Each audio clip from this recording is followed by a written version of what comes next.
అమ్మరే బిడ్డ ఇక కేంద్ర ప్రభుత్వం ఎన్నికల వేళ మంచి చల్లటి వార్త చెప్పింది ఊళ్ళో పెట్రోల్ రేట్లు డీజిల్ రేట్లు తక్కువ చేసింది మళ్ళా ఎంతగానం తక్కువ చేసిందో ఒకసారి చూడుండ్రి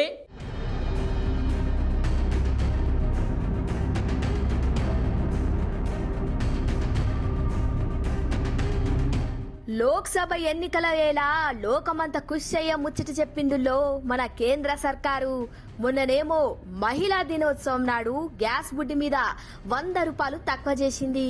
ఇప్పుడేమో ఏకంగా 2 సంవత్సరాల తర్వాత పెట్రోల్ డీజిల్ మీద 2 రూపాయలు తక్కువ చేసిందులో ఇక పెట్రోల్ డీజిల్ మీద ధరలు తక్కువైనయేలా ఈ ఆసర పొందుతున్నాయాలా పబ్లిక్ ఏమంటున్నారో ఇనుండ్రి. अच्छी बात है, घट गई तो हमारे को थोड़ा फ़ायदा मिलेगा और लोगों के लिए भी फ़ायदा है. कम इनकम है तो जिसकी कम इनकम है उसके लिए तो फ़ायदा है. मैं रोज़ पेट्रोल डलवाता हूँ तो मेरे लिए तो अच्छा ही है. 2 रुपये में भी बहुत फ़ायदा हो जाता है, 2 रुपये कम होने में भी और ज़्यादा थोड़ा पेट्रोल मिलेगा. सर ये तो बहुत बेनिफिट है इस समय पे, क्योंकि हम लोग हैं रोज़ के चलने वाले हैं, इसलिए हमें तो गाड़ी में डीजल डलना ही डलना है हमारा, तो हमें बेनिफिट मिलना ही मिलना है इसमें से. हम ने तो बढ़िया हैं, 2 रुपया घट गए. हम ने तो 10-10 पैसा कमावे वाले हैं. हम लोगों ने तो बढ़िया है. मोदी सरकार को धन्यवाद कर रहे हम लोग. बहुत खुशी की बात है.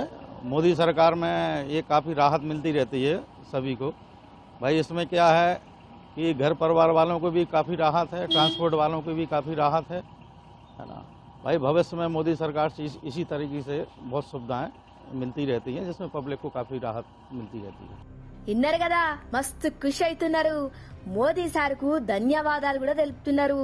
చూడాలి మరి ఎన్నికల కంటే ముందుగల్లా ఇంకా ఎన్ని ధరలు దించుతారో ఏమో.